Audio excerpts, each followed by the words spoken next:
Be proactive with your donors, the media, stakeholders, and etc. And that is really a great segue into my introduction to Lee Keller. Lee, oh my gosh, Lee, thank you so much for being here. And thank you to Jennifer Fisher of Overlake Hospital for introducing us. Lee is the founder and CEO of the Keller Group, has more than 30 years of communications, political, and public affairs experience in government, the private sector, and the nonprofit world. She currently advises clients in a number of areas, including media relations, strategic communications, community outreach, public affairs, and crisis communications. She has a distinguished career in both Washington's, and when she first came on, she was following the news that's going on in the other Washington right now. She's been a radio reporter in Seattle. She has served as press secretary, U.S. Senator Dan Evans on Capitol Hill, and directed communications for the National Wildlife Federation, also in Washington, D.C. I could go on and on and on, folks. I really encourage you to go to her LinkedIn, and I gave you that her LinkedIn profile, and there's just all these wonderful things. And if I may share on a personal note, Lee, we all know and love your mom, Patty Payne. So Patty Payne is Lee's mom, and for those of you that don't know, Patty Payne is almost synonymous with the Puget Sound Business Journal. And so thanks to Patty, thanks to Patty for Lee, and thanks to Lee for being here. And then our other speaker is Kevin Henry. You folks maybe have had a chance to meet Kevin in the past. Kevin is a diversity, equity, inclusion speaker, consultant. He currently works at Sound, as in the mental health nonprofit, where he is their DEI coordinator. You will also hear him perhaps on radio, on podcasts. You might even see him on the occasional television show, because Kevin is also an actor. And yes, I've seen him on a couple of those Hawaii Five-0 shows. Kevin has been back in town since the beginning of last year. Prior to that, he spent the last 6 years in Hawaii. And prior to that, he was the Diversity Advantage Program Coordinator over at the City of Bellevue. He spent 20 years there. So he really knows his stuff. So welcome to Kevin and welcome to Lee. The way that I would like to do this is I sent out a collection of links. And the first of which is the link surrounding Dr. Ben Danielson leaving Odessa Brown Clinic, which is part of Seattle Children's Hospital. Mary, oh my gosh, your hair is long. And he left that position because he was frustrated with what was going on. So Kevin, can I just ask you to give us a recap of that, and perhaps your thoughts on why he did that and what he was hoping to accomplish by that move? Yeah, thanks, Joy, for having me, and thanks to the group as well. I met Dr. Danielson it's got to be like 20 years ago, when I worked I was doing some contract work with the Center for Multicultural Health. And even then, he was much younger then, as was I. He was an icon in the Central District. Everybody knew him. He was a doctor who went beyond just the usual, writing prescriptions and ordering tests. He was like your uncle, your brother, the neighbor next door.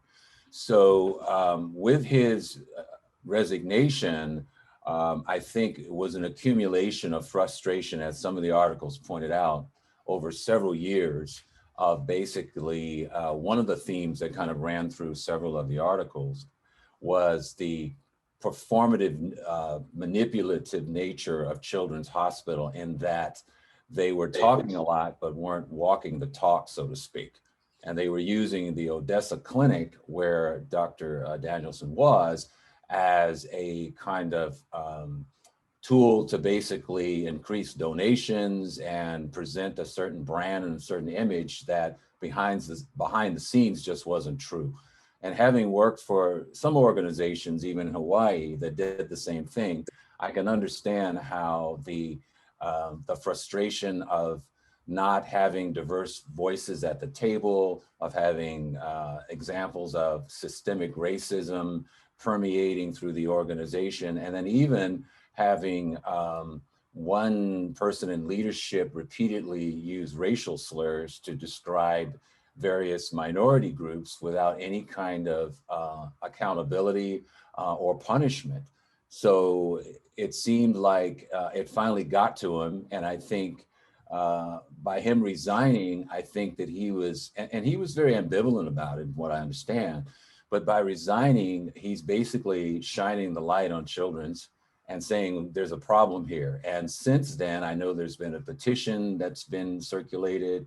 There's been various individuals that are designing racial equity oriented programs that children should enact. And the community is really rallying around him.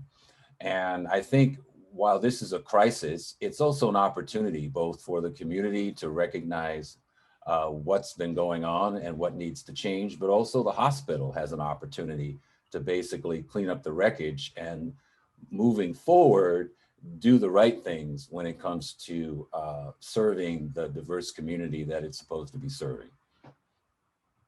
That's my 2 cents. Sorry, I was trying to unmute. Now, Lee, Lee, over to you. You have maybe seen the, or let me ask you this. Let me ask you the question this way. Did you see the opinion piece that his successor put out in the Seattle Times? And if you didn't until I pointed it out, what is your take on how Seattle Children's handled the situation? You're on mute.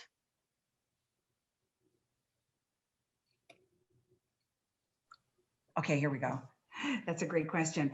You know, I think it was such a difficult, you know, that's an example of one of the most difficult situations that you can, you know, face when something like that happens. And I think also it was somewhat of a surprise. You know, like Kevin said, it's an opportunity now to move forward. But I think in some ways,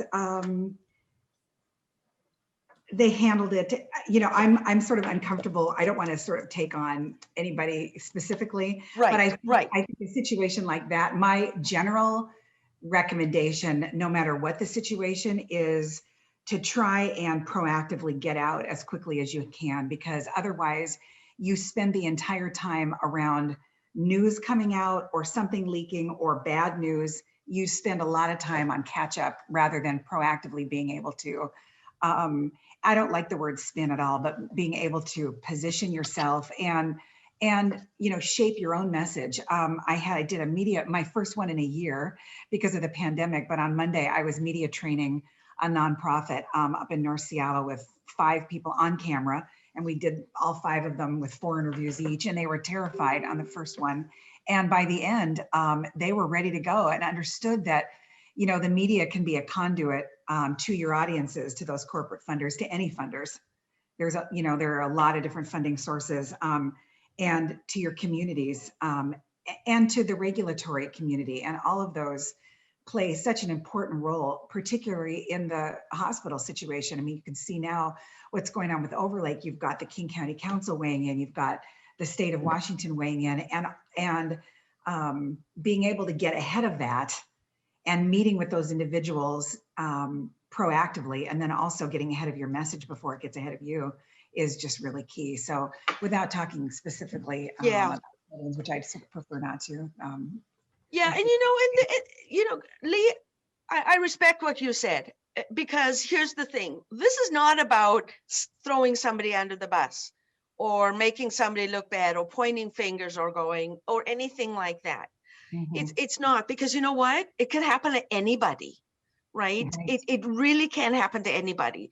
And the whole point of this conversation is, what can we as nonprofits, as fundraising professionals who call on corporate funders, how can we best manage ourselves and learn from these examples and make sure that we do the right thing if, heaven forbid, this should ever happen to us? I would just like to take an opportunity. And oh, by the way, if you want to say something, just raise your hand. You guys know how to do that, right? It's under reactions. And this is interactive, folks. We're this isn't talking heads here. We want people to really feel engaged. I want to introduce somebody who just joined us. You have your hand Foxy raised. Davison, are you able to? I saw Foxy come in, and Foxy, let me tell you a little bit something about Foxy Daniels.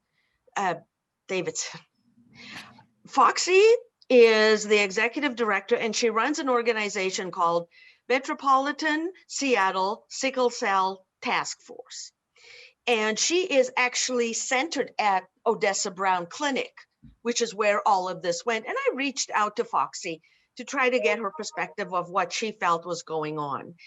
And I asked her to join us, and I don't know if she is able to say a few words and tell us her experience. Foxy, hi, there she is. Hi, Joy. How are you? Hi. So Yeah. Foxy, you work a lot at Odessa Brown, and what has the feeling been at the clinic? Because we're talking about what happens to an organization and how its donors see things when negative publicity hits the media. So tell us, what is it been different? Is the culture different? Is the feeling different now that Dr. Danielson has left? So my best thing in this moment is to show up just as one mama. That's the role that I play at at Odessa. I do contracted work there, but I'm also just a mama of 3 babies, 3 kiddos, who have been at Odessa for their entire lives. So the sickle cell clinic is actually held within Odessa Brown, and so we're there often. We also use it for dental and some other services. And I just, honestly, right now, I think people are, I don't want to speak for people. I can't speak for people, but what I can say is there's lots of meetings, there's lots of conversations happening. There's lots of conversations around how we got here, how have we got here, and what can we do looking back and looking forward to address some of the things that have happened. Lots of conversations, not just about diversity and inclusion, but also about, in particular, anti-Blackness, and how did we miss seeing our Black community in particular and their needs. And are there things that the data has been, which data, from what I understand, has been showing that there's been deficits that we just people were not prioritizing. And I know, Joy, I had told you one of them is so simple as our sickle cell clinic. Our sickle cell clinic within the sickle cell, within Odessa Brown, has one doctor, has had that same doctor for years, where you look at other departments and they have at least 2 to 3 doctors, 2 nurse practitioners, 2 social workers. So you start having to ask the question, well, why is it that this clinic has been asked to stay in this, in this capacity for this long? But what I also told Joy, honestly, this is a time for my own self-reflection, to really understand that these things that we're talking about are so systematic, are so a part of our culture, that it's sometimes hard to tease out these things. So we're in this for the long haul. This is not Dr. Danielson's exit and then it's going to get fixed. Nobody really thinks that. If anybody expects that, they're on the wrong side. So I would hope that donors continue to support Children's. It's just that, what work do you support? There is a Center of Equity and Inclusion there that have been doing work for years. And so what I've been trying to do is walk alongside them to get their wisdom, because they've been in this work, and maybe they're going to get more support now and see this as a priority. So that's where I've been spending my time, meetings and allying with them, and also the staff. It's a huge staff that is impacted by this. So we still need to support, and then it's a good time to be reflective, to understand that this stuff trickles in all of us. Me as a Black woman, it trickles in me. I see it sometimes, and I'm like, oh, you know, this racism is real. So anyway, that's what I'm doing. I'm doing a lot of self-reflection, reflecting with others, and then planning. Ain't nobody got time to reflect all day. We also got work to do. And so we've been trying to really be on the right teams to do work at the tables rather than just keep giving my story. I'm tired of giving my story. So yeah, that's where we've been. Great. Foxy, thank you. I just really enjoy being part of what you do, and thank you for jumping on the call and giving us your perspective. Kevin, I see the hand up. Well, my hand was up because Tracy's hand was up, and I wanted to make sure. Okay. Tracy weighed in. All right. Tracy. Thank you, Foxy. Hi, folks. Tracy, the Corporate Giving Network will be working with Tracy. She is the president of the Black MBA Association of the Seattle chapter.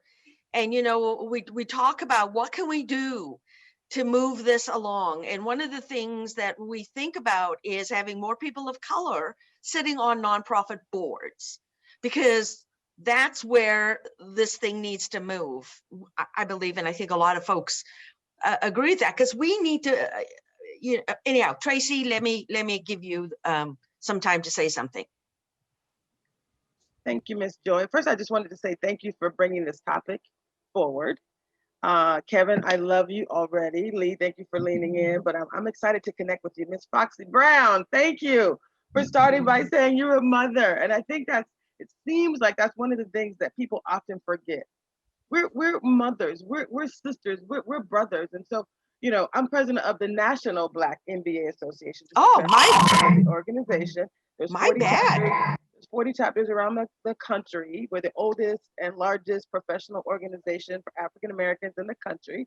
We celebrated 50 years this year, and again, West Coast, less than the East Coast, but I'm president of the Seattle chapter. And what's super exciting is this organization is about, you know, creating economic and intellectual empowerment. It's about changing the status quo. And if an organization like ours can't do that, can't unite to, and again, we have 300, 400, you know, of the top 500 companies in the country that are strategic partners and have been for decades.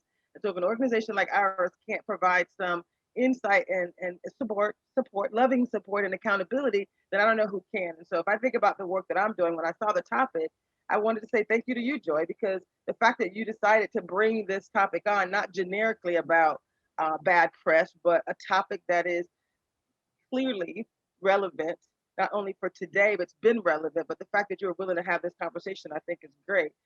If anyone's interested in having a deeper conversation around what does it look like to truly change the status quo, that's work that we're focused on. We have a number of strategic programs and initiatives that we're leading that are specifically focused on lovingly connecting with individuals, no matter where you are in that process, because we're all on a journey together, and we bring together individuals that are diverse, but also leaders who want to drive change and don't know how. And this is often an uncomfortable conversation. It doesn't really need to be, because again, we all want the same thing. And if we unite together, it really is about change. So when I heard you use the word, I think you said the word frustration, right? That he resigned because he was frustrated. So I literally, again, I worked 25 years in corporate America. So 8 years at IBM, 14 years at Disney, 5 years at Microsoft. I've done domestic and international work. I'm now working as an inclusion and diversity consultant. I'm an internationally best-selling author. This is my thing. Let me just put it out there. This is my area of expertise. When you use the word frustration, I think, yes, I think frustration is a part of it. But if you think about it, it's bigger. It's so much. And my business is called It's Bigger Than Me. Because guess what? It's bigger than all of us, right? But together, it's not bigger than us together. And so I'll just say it's obviously more than frustration. You know, this is now the time. I think it's now the time for us to drive change. And I look forward to being a part of this community. Definitely look forward to connecting with Kevin, definitely look forward to pulling in Foxy Brown Davidson over there, because it is about us coming together. Each of you, if you really want to be a part of change, what's really comforting and loving is when you have a bunch of leaders, and it can't be Black people talking to each other. It has to be all of you. No, absolutely not. Not Black. It has to be No. all of you being willing to lean in, right? To be a part of real change. Right, And that's right. what I'm excited about. Don't stop talking. Thank you, Tracy. And you know, in the summer, we devoted 2 learning at lunches about the racist topic and Black Lives Matter. And, you know, unfortunately, this is a time too, if you think about it, if you look inside into your nonprofit organizations, right? And Kevin, you brought this up as well. This is, and Lee, jump in as well. This is so topical right now, isn't it? With Black Lives Matter, with racism and all this kind of stuff. And it can be the subject of negative publicity. What do you as an organization do that prevents you from being in a situation where you're accused of being racist? Big question there.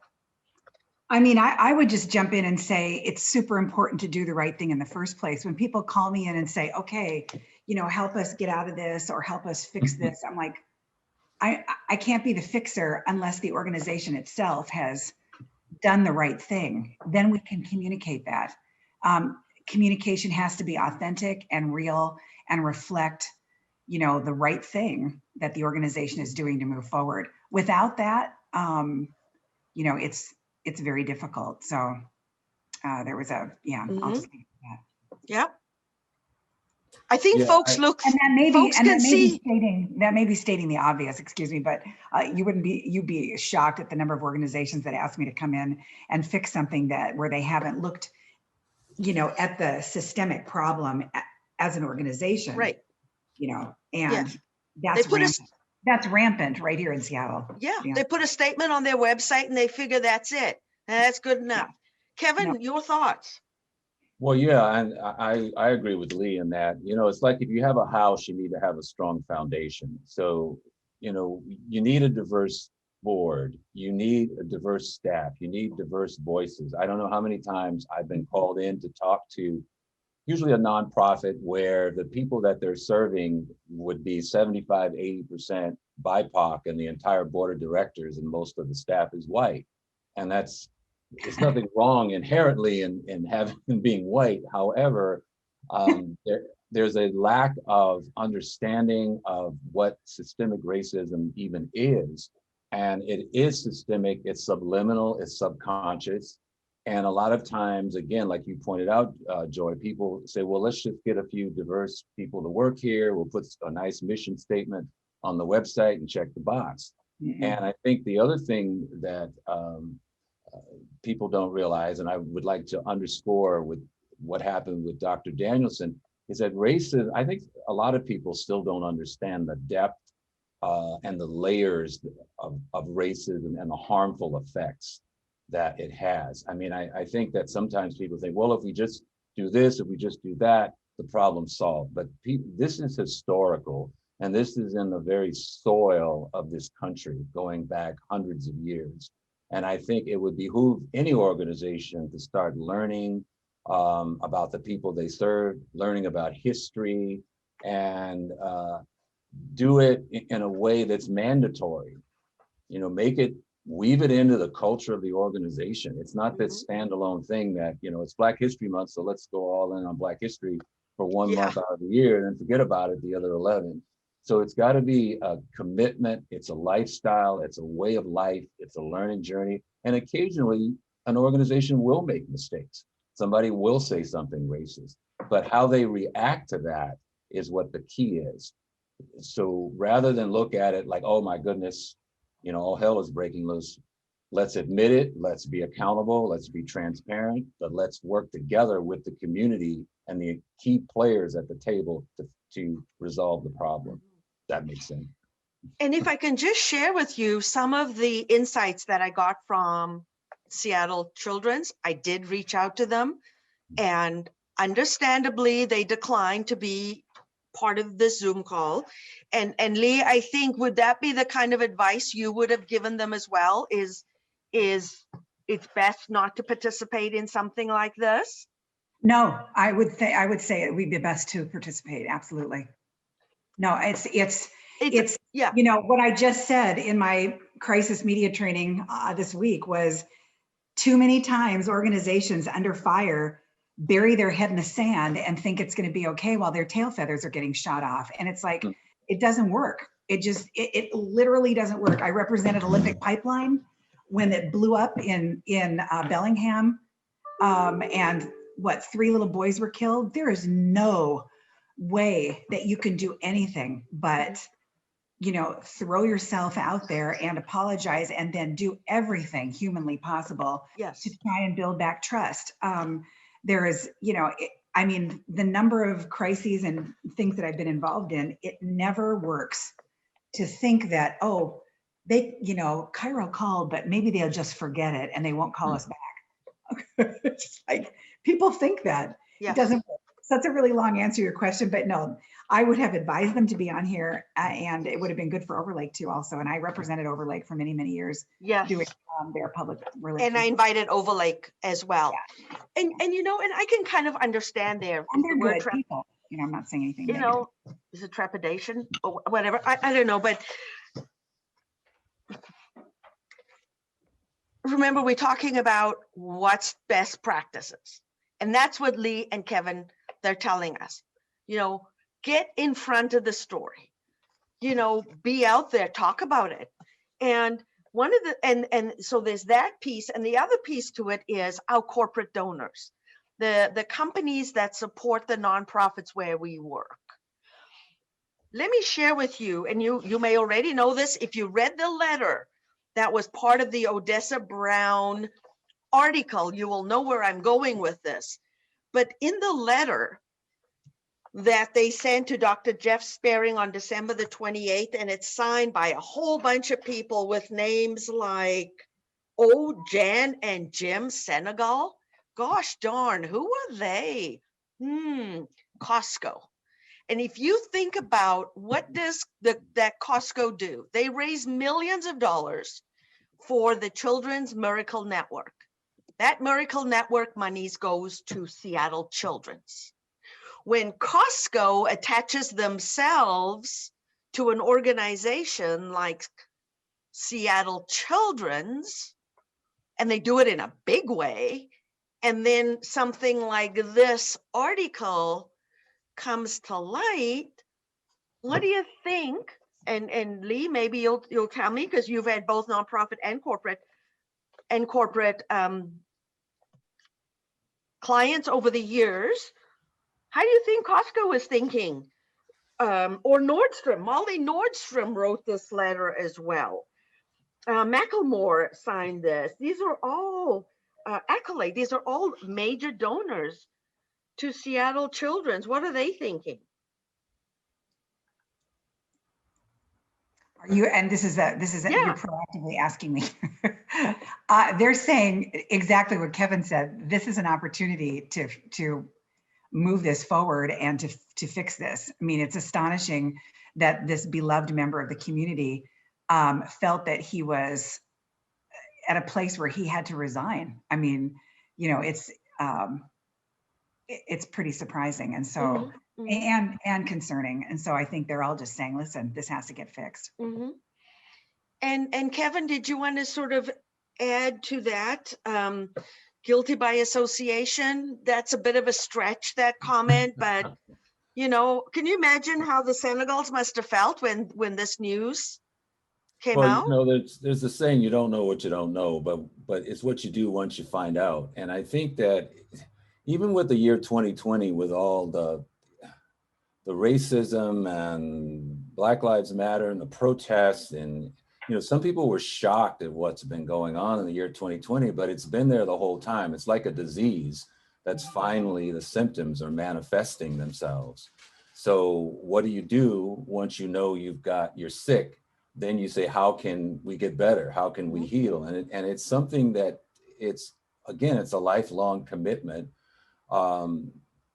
you know, there's things that I've been associated with. I wasn't aware of things, and then I found out. But I think that if you're a donor, if you are supporting an organization, it behooves you to know as much about that organization as possible. Mhm. Take it seriously.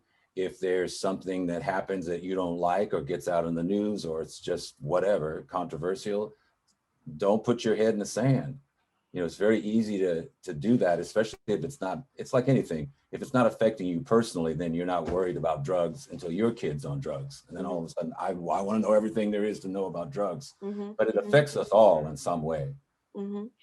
You know, what's been a common thing at both both at Seattle Children's and at Overlake, is in the development department, which is where our audience hangs out.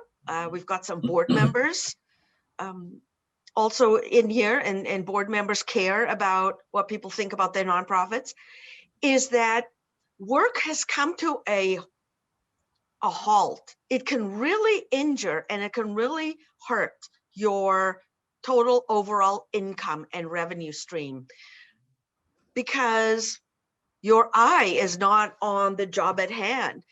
You know, imagine this news comes out, and then you reach out to somebody and say, hey, I want you to sponsor something because we've got this upcoming gala, you know, in 2 months, and you've had this news just hit the media, which really kind of leads me to go on to the other two stories in the news, which is with Overlake and with Seattle Times. Now, Kevin, I'm going to start with you. When you read that article about Overlake, what was your initial reaction? About the distribution of the COVID vaccine to the kind of a preferred list. Yes, of to their donors major donors. and others. Yeah, Well, and their board. well, you know, you always try to give people the benefit of the doubt, which I always keep that in the back of my mind, but that's really, perception wise, that's really bad, because it feeds into the racial disparities in healthcare that exist, the decades and hundreds of years of racism. It brings to mind the Tuskegee experiment. I mean, it brings to mind all kinds of just historical bad vibes in history. So, but then on the other hand, you know, people can do things, especially in a big organization. Somebody can push the wrong button. You know, I lived in Honolulu when somebody pushed the wrong button, and we got an announcement on our phones that we were about to be nuked. And then the governor finally said, you know, oops, somebody pushed the wrong button. Oh. Okay, so my other immediate response was, they got to get on this and they got to explain it right now. And they've also got to understand the history behind it, so that it's not just, oh, people are upset, let's just put out a press release and give away some free tickets to Mariners games or something. They've got to understand why people are so upset. I find that lacking a lot of times, that people don't have a sense, nor have they studied history. So they're going, oh, people are upset, but they really don't know why. Yeah, that's a very good point. Now, Lee, you may not be able to add much to this, because is Lee frozen or is it just me? Is Leaf frozen? Where is she? What box? Where did she go? Uh-oh. Uh-oh, we lost Lee. Uh-oh. And maybe an alien. Now, Lee had Overlake Hospital as a client at one point. And so she may be limited to what she can say and comment on this. I'll see if she's going to join us back again. Yeah, I would be interested in just hearing from the people on the call too. You know, what do they have perceptions of that? Like, yeah. Tracy, Foxy still here? Yeah. Hey, Joy. Yes. Hi. I think what Kevin is saying, I completely understand, support what he's saying, and the history is not known. I think a development department has at its core a goal to raise more money. And unfortunately, they put that goal of raising more money ahead of a lot of other things. They that was a huge mistake on their part. The fact that they first went to who's given us the most money, let's get them in the door first. And especially knowing that in the healthcare world, and we've seen even recent statistics, the people who are getting the COVID vaccine first are disproportionately white.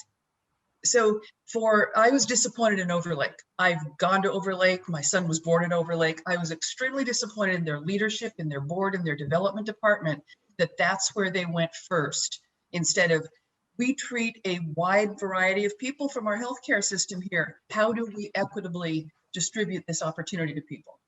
Mhm. So that's my opinion. Okay, and so how do they come back from this? I haven't seen a whole lot, but let's say it's Lee, are you I'm back. I don't know. I've literally never had a Zoom call drop before, but can you hear me okay? Yeah. Weird. Okay. All of a sudden it was just like Yeah. gone. So good to have you back. I don't know if we were talking about Overlake, we were talking about yeah. all of that. I think, I'm sorry, go ahead. No, you go.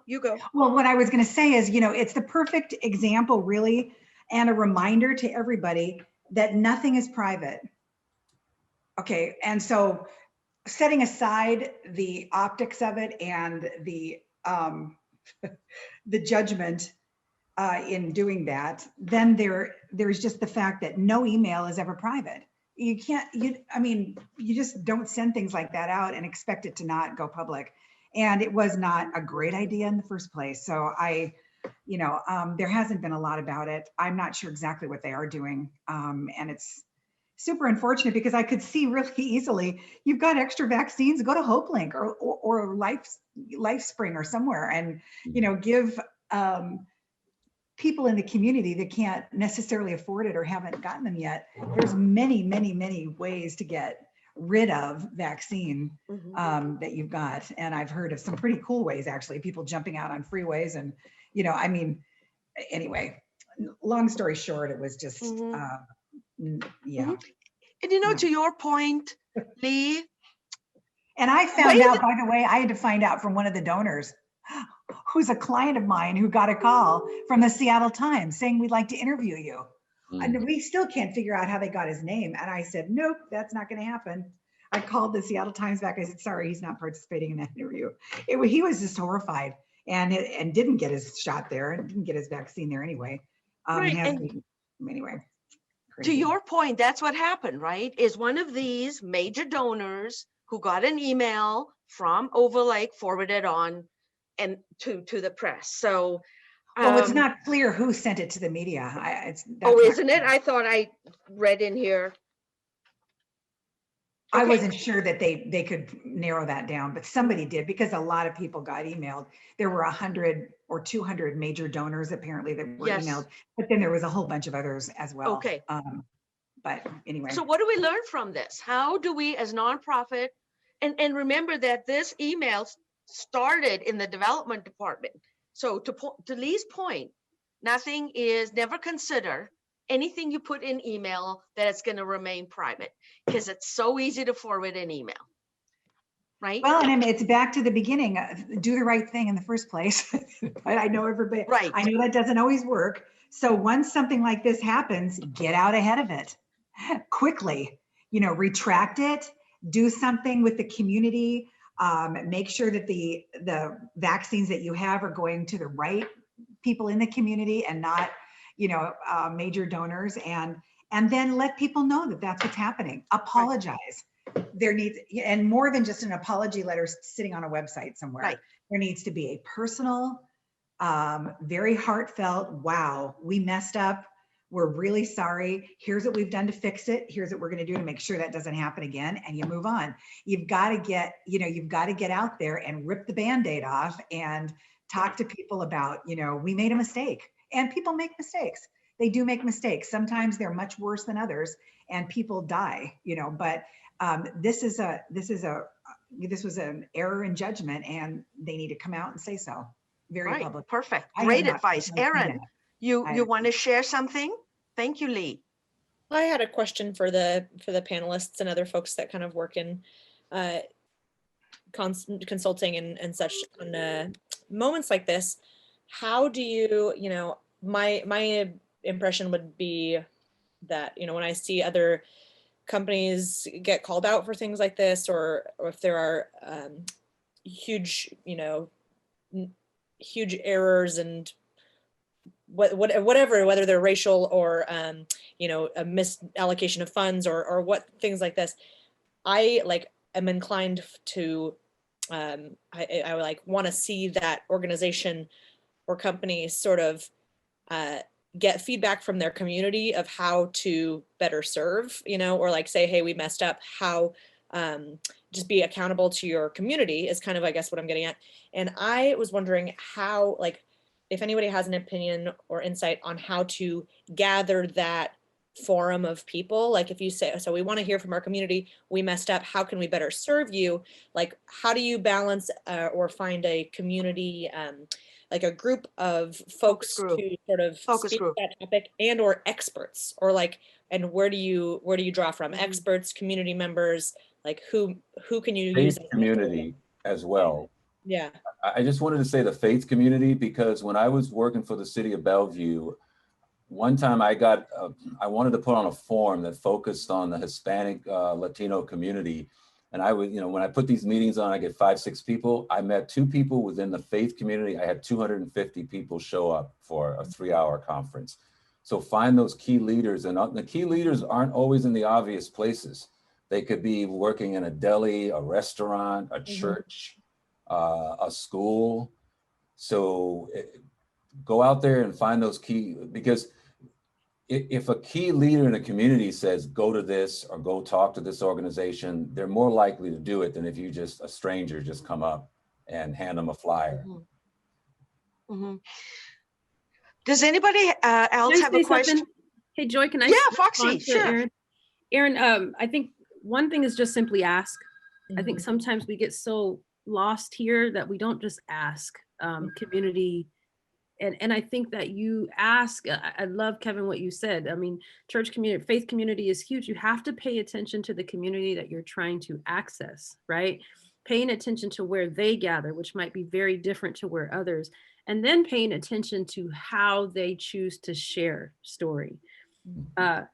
For example, in children's land, it's always about, not just in children's, in many spaces, it's about, we're going to send you a survey. And it's just like, you can send me surveys all day, honey. I'm not going to answer them. But if somebody calls me on my phone and says, can I have a conversation with you?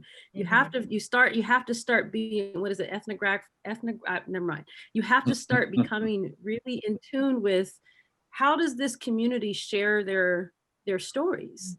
Rather, and some do share through this. I told the Seattle Public Schools yesterday, if you text me, if you would just text me something, I probably would respond. But if you email me right now, I can't handle that right now, right? So having a pulse on how communities gather and how they share information is so important when you're trying to capture a community voice.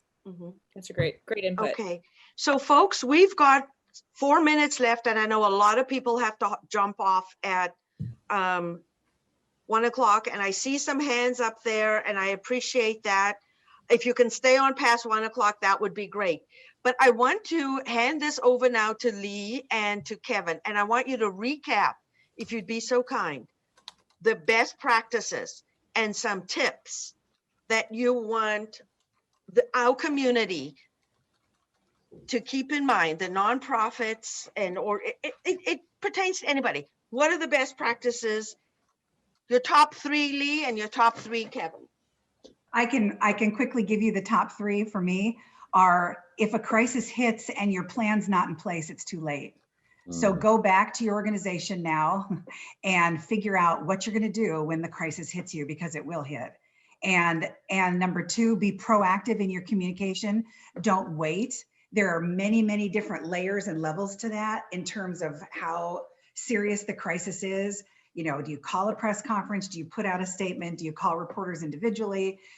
Don't forget your key stakeholders. Think of the media not as a scary thing, but think of the media as a conduit to your funders and to your key stakeholders, and get out ahead of it and be proactive. Those are my main pieces of advice. Gems, truly jewels. Thank you, Lee. Sure. Mr. Henry, Kevin P. Yeah. Henry, final Yeah, thoughts. I just wanted to add the proactive word resonates with me because like a house, you have to build a strong foundation, you have to nurture it, and you have to connect with the community and learn and have a lifelong commitment to understanding diversity, equity, race, and social justice. It's got to be woven into your organization, just like breakfast, lunch, and dinner. Mhm. And I And- wanted to add, if I could, Yes. Joy, that on February 20th at 10 a.m., the NAACP is doing a 2-hour online seminar on health and racial bias in healthcare. And I'm a member of the health committee for the NAACP. I have my email in the chat. If anybody wants to contact me, I can give them information about that and other programs related to race and social justice and mental health care. Thank Yeah, you. I just want What to was the say, date, Kevin? I'm taking notes and I was trying to write it in there. You said NAACP. What was Yeah, the information? it's the NAACP bias and healthcare disparities as it affects, racial groups. February 20th from 10 a.m. to 12. That's a Saturday morning. And I'll be sure to send you the information. I'll send you the flyer. Thinking Yeah. because everyone else. I'd like that too, Kevin. the other thing that I want to ask Lee and Kevin, maybe you'll drop me an email about this, but Lee, you said it's going to happen. So Mhm. plan for what you're going to do. Mhm. So not everybody in the nonprofit sector necessarily has the skills, the knowledge, or the resources to know how to put together a crisis management communication plan. So if you'd be kind enough to send me places they can go, hire you, Lee, hire you, Kevin, to help them put this plan together. We write a blog. Pauline is on the line. There she is. Pauline is our blogger. She's going to put this together, and we will put those resources at the end of the blog. So if you have that, that would be awesome. For those of you who have to jump off, it's 1 o'clock. Thank you so much. Appreciate you being here. Thank you, Lee, everybody, so much. Thanks, such great everybody. info. And I'll you. see you guys on March. I'll send you an email. Okay, all right. Second Bye-bye. Thursday in March. Thank you so much. Sorry to Bye-bye. keep you waiting, Tracy. And Fanika, did you drop off? Oh, Fanika had to leave. So we do have this time till 1:30. Oh, there she is. Hi. Okay, so your turn. Did you have a question, Fanika? Did you want to have a comment? Solid ground. Thank you for being with us. Yeah, thanks, Joy, for putting this together.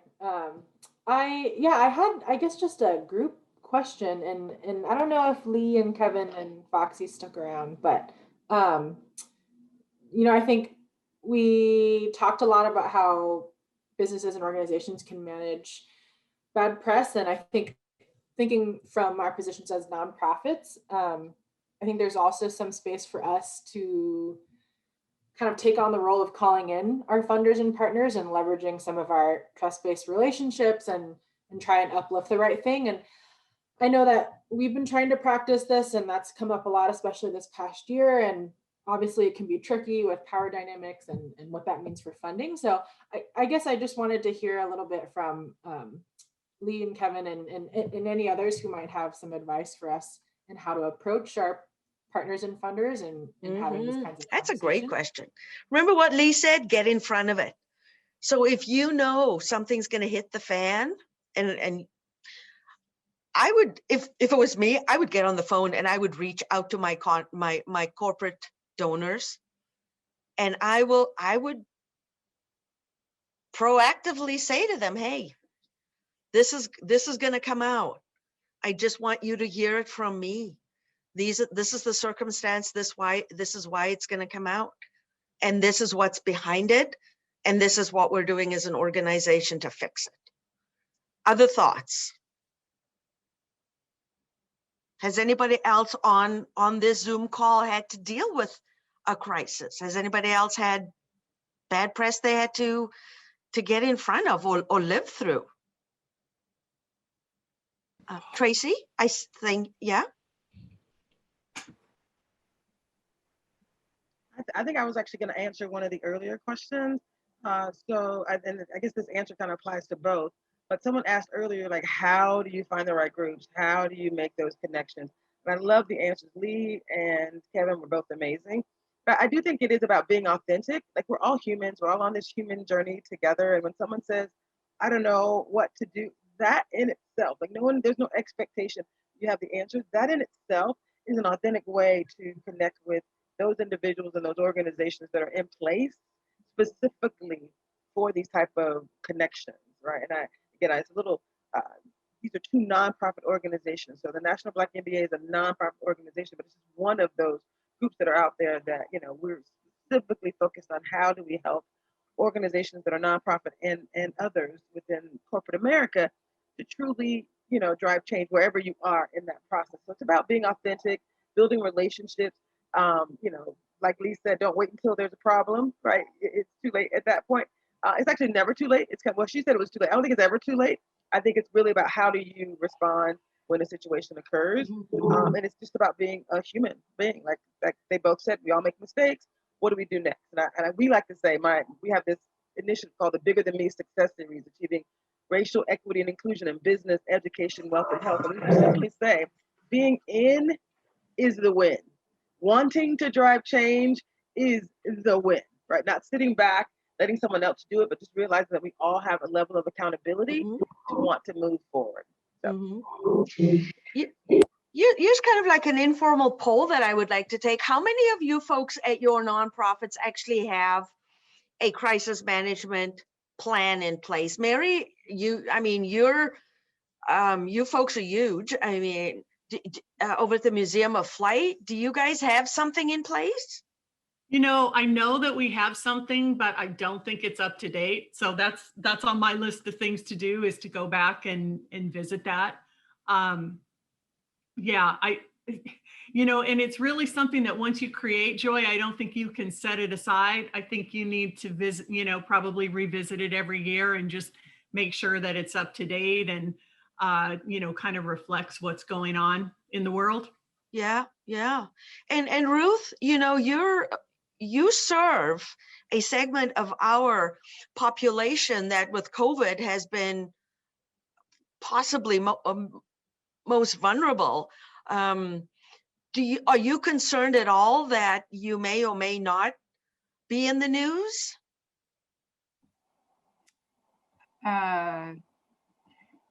Am I concerned that we may or may not be in the news? I'm not sure what you're asking me. Well, there's been a lot of negative publicity around, and you may have to correct me, around nursing homes and care homes about COVID and how the rate of transmission has been so high, how folks were dying and so on. Have you been particularly cognizant of something happening at your facility? And if you are or were, did you put a communication plan in place? Well, let me just say that I think that the biggest disappointment for us is that that homeless community providers weren't seen as first line response. I mean, in line for the vaccinations. So none of our staff are vaccinated, and certainly even below that, unfortunately, is vaccinating those who are homeless, who are incredibly vulnerable to transmission, given even though different sites. And so what I think we've done a really great job of here is not only I just love everything I'm hearing, of taking notes, and I will certainly be reaching out to Tracy. I already typed your email into my Outlook for a message. But what it's part of what you're saying is it's what do we keep doing that doesn't just go, like last March, we had to pivot quickly and do a lot of things. Well, just this week, we had public health come in, and they are actually providing air purifiers because the new virus is going to be even more transmissible, right? And so it's sort of going on with Mary was just saying, like, you keep going. You don't just let it lie like, gee, we've done a good job. The amazing thing to me here is that we have not seen the outbreaks in our day center. We haven't had any staff member, Joy, you know this, but I had COVID and I was pretty darn sick last April and Mhm. May. But I'm the only staff member, that actually got it. And so we have done a remarkable job, in my opinion, about, so if you were here on site and the woman, those who identify as female that we work with, are really appreciative of, it was a hard transition to get folks to, understand, the need to protect self and others, but people really are grateful. And so there's just a continuous, if you were to walk in, you'd have your temperature taken, you see people cleaning doorknobs, all day long. And so, I think we're doing everything that we can do, which really, if there was some kind of, so I don't know that we're very susceptible to bad press about COVID per se, because we really have done everything that we can do. And we participate in public health phone calls every single week, Mhm. as well as others who are serving, there's a lot of communication going on within a community. And so there's a lot of silver linings to what this pandemic has done. Mhm. And I would be, something I was thinking about was we had a board retreat. This is so alive for us and for folks. It's Elizabeth Gregory Home, and we're small. We are, $750,000 budget. It's a small agency with, I think, an important mission. And it is true that about 50% of the folks that access those services are women of color. And so we do have several people on our board who are people who represents our clients. And we also have 3 of our staff members out of 10, who are women of color. But it's tricky stuff. So it's tricky stuff. So we really want to, our board is on fire about diversity, equity, and inclusion. And so, this idea of, having a resource, Tracy, thank you for, if she's still on. Yes, you are. Mhm. For stepping up and saying, reach out, because that's what we need. And we just had a board facilitator retreat with somebody that would be an interesting person to include in these conversations. His name's Bill Braswell. And I got to know him when I was in graduate school, and he was adjunct.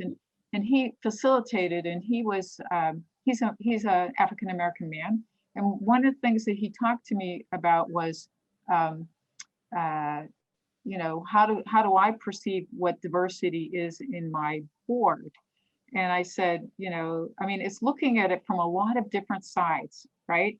Do you have constituent representatives? Do you have age representatives? Do you have gender representatives? Do you have LGBTQI representatives? Do you have, so we have to make sure that that lens stays wide, because, the folks that we are fortunate enough to be in service to. And so, and that was Bill, because one of our board members said, oh my gosh, he said, he's a person of color. Perhaps he could lead us in this, this conversation about diversity, equity, and inclusion. And it was actually, the focus that Bill was, an urgent need that we needed to address right now.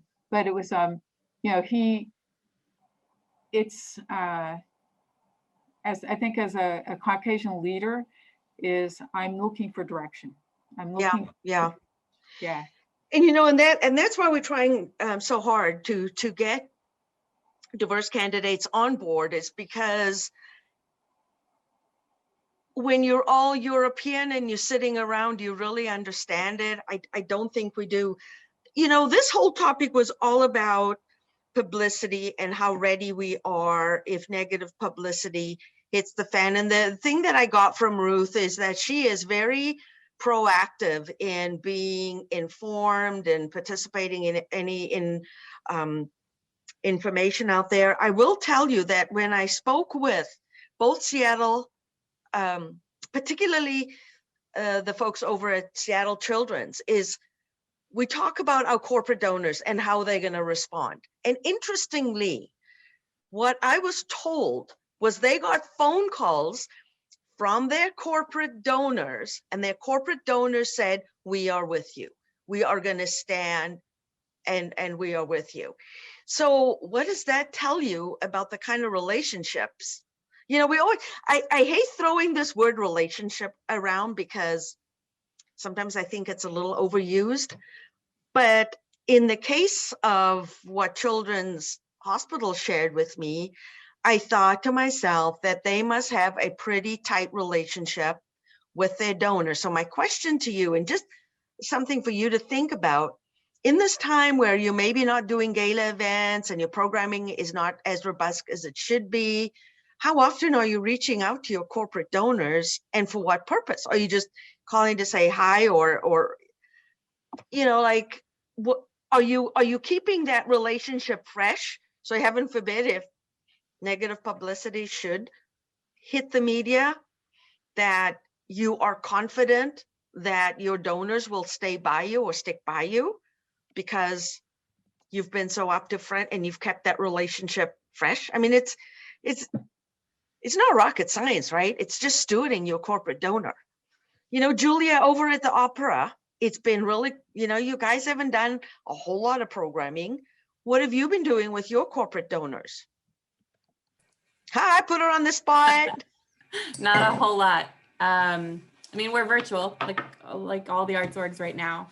Actually, this conversation was bringing some other things to mind lately, because last week we actually laid off officially 24 folks from our staff that had been on furlough for about a year. And similar to the comment made earlier about getting out ahead of it in the press, we did reach out ahead of time, and we shared what this was. We shared how amazing these people are, like collective hundreds of years of experience at the org. That must have been People hard. have been at the org for decades. And the pain is still really real on this, but yeah. So did you in terms of engaging right now, it's kind of personal relationships and making sure we maintain those connections we still have, letting people know we're still here. We're doing what we can. It's a small but mighty staff that's doing what we can to keep things going, so that hopefully in the near future, but certainly in the future, you know, we can open these doors again and bring everyone back. Yeah. Thank you, Julia. Deborah Holland, you've got a wonderfully rich background, both on the corporate and in the nonprofit side. Has there been a time in your professional career where you've had to deal with a crisis? And Sure. can you share that with us? And Yeah. what was the thing that you guys did right? Yeah, I'll try to make it brief. So when I was the executive director of City Club like 30 years ago, we had we were offered an opportunity to have Oliver North be our speaker. So we accepted the opportunity. We were going to have 500 people in the Westin Ballroom, and he sent an advance squad out to test the waters of Seattle at that time. And his people came back to us and said, it's really too dangerous to hold this. There's so much opposition to him that we need to scrub this. And so there was a man on our board at the time with Cairo, and a film crew came in and interviewed me and just said, you know, what's going on, what happened? And so I had to really quickly just respond and tell the truth and kind of admit that probably on our part, it was ill-advised to accept his invitation in the first place. But we just kind of owned it, and we were able to move on. Another position I had was at First Place School, and we were beneficiaries of a winter warmth concert, and the band Los Lobos was going to be performing to benefit the school. And as a very tragic thing happened, the lead singer for that band's wife was, I believe she died suddenly. And I tried to get my board president out to speak to the cameras. She was unavailable. My executive director was unavailable. And so it fell to me to speak to the press. Usually you put out somebody in a higher position. But so I basically formed the statement that basically said our hearts really go out to the band members and community that supports and loves Los Lobos. And as we know from being a community that cares for homeless people and people in transition, that this is a very difficult time, and we certainly understand what has happened, and we just showed compassion. So as a result of that, I got a call from someone at the Windermere Foundation, and they said, Deborah, how much money would you have raised from the concert that's now canceled? And I told her the amount. It was thousands of dollars. And she just said, we're going to cut a check for that amount to make up the difference. So that was a circumstance that we could Wow, nice. turn things around, which is really good. But while I'm here, I also wanted to share that I have some skin in the Seattle Children's Game. I worked there, one of my first jobs 30 plus years ago. While I was there, I started the Fran Nordstrom Guild of Seattle Children's that has raised over $3 million for the free and part paid care program. So I've had family members as patients. I've been a donor and supporter. So I'm really filled with sorrow about what they're going through and what they have as a corporate culture. I'm very worried about. Mm-hmm. Because if you all remember, if you look at the news recently, the OX system that actually got into the bodies of people having surgery there, and it resulted in at least one death that I know of and other illnesses. But my observation is that their game plan has been to batten down the hatches. And I can batten down the hatches as well as anybody, just ask my husband. But I think that this is not serving them well. And this whole conversation today has been about how can we be transparent? How can you own a problem, get in front of it? I think of this a lot like an emergency communication plan would be like a nonprofit succession plan. If your executive director were to suddenly not be at work tomorrow, what is the plan? Who are the key contacts? Who are your top donors, vendors, and volunteers? Because somebody said to me once, you shouldn't learn about news about your family by reading it in the newspaper. And so I always think, who should know? So kind of having a methodic and systematic way of writing out who are the people that would need to know this if it were to happen in our family, in our community, in the organizations that we care about. That's excellent news. And that goes to being proactive and creating a crisis management program, isn't it? And how many of us actually think about doing that? You know? No, Sheila, I don't think we've met. Sheila Ryan? I see your name on the call. Hi there. Hi. Yes, Lee Keller sent me the link. Lee Keller, and I'm on the board of directors for Green Trike, which is formerly the Children's Museum of Tacoma. Okay. So I'm just listening. Oh, you're Lee's interested in friend. crisis Okay. communication. So I appreciate that. Okay. Okay. She told me she wasn't sure if you could make it on. So that's fine. Good to have you. Thank you. Yeah, great. Mary Batterson, Museum of Flight. I miss you guys. Let me tell you something. This Zoom thing is driving me. I really miss our in-person learning at lunches so much. Anyhow, just had to say that. Me too. You know, one thing I wanted to get back to your question about, you know, what are you doing to keep your relationships going, your corporate relationships? Well, you know, in the beginning, when the pandemic first hit, I reached out to a lot of our corporate partners. And as a Museum of Flight, it probably won't surprise anyone that, you know, a lot of people that support us are airlines. And so they are hurting. And as time has gone on, you know, it has only gotten worse.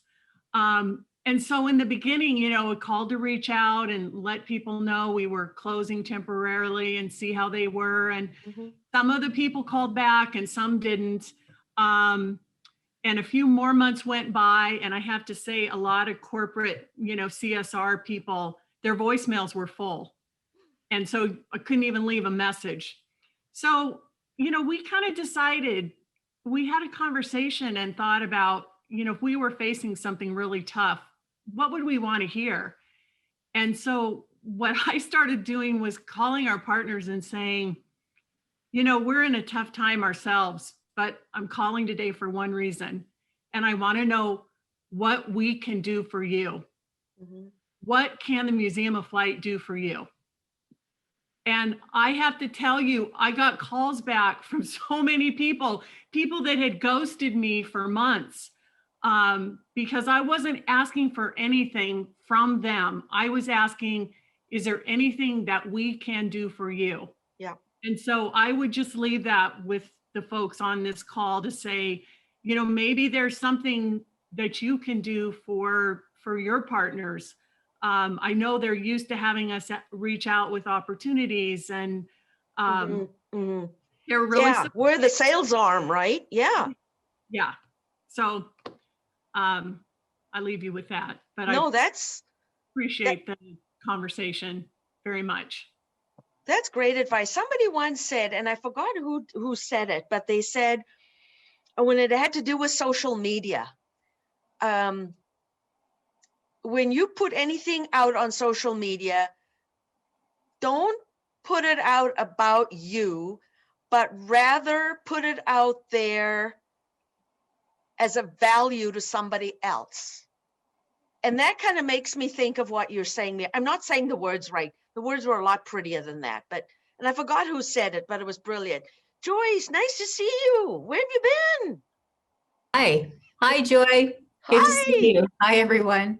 I just had a quick comment. It's in part because of, let's see, who was our friend at Lee? the opera? Oh, Julia.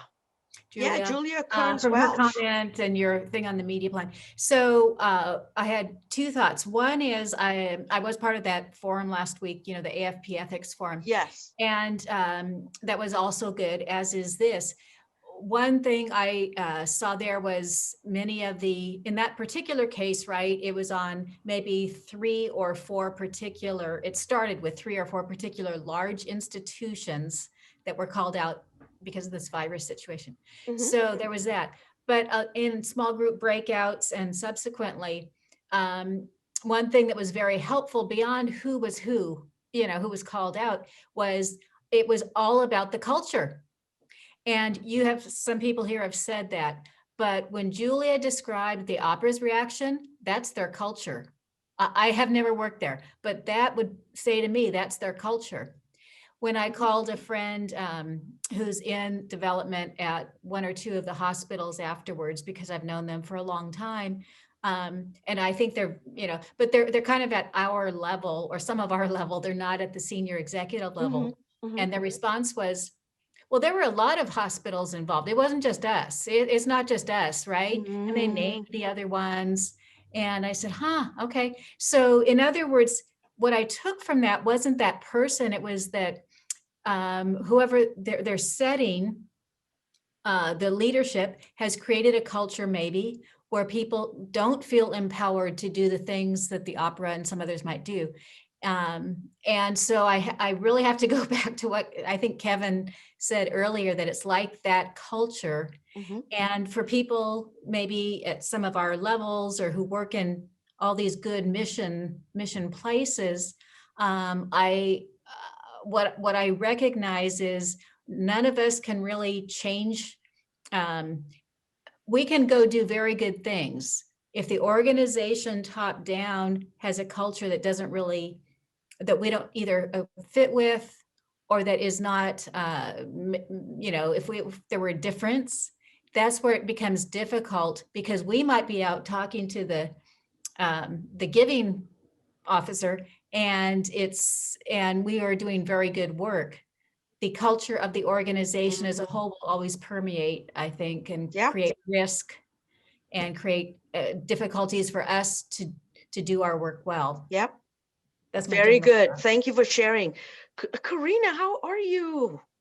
We're good. I was just going to say, in connection to what Mary was saying real quickly, is knowing that a lot of our corporate donors are actually small businesses who are themselves hurting. And so just recognizing that as we're doing sponsorship recruitment and things like that, to also offer back our own support of them, and to be able to, because we have a medium-sized platform, and so we can give them shout outs, and recognize the fact that, this might not be the year that they can support us. And that doesn't mean that they're not still part of our community, that we don't write them off. It's, it's not this transactional relationship that happens only if you give us a check or whatever. Right, right. Yeah.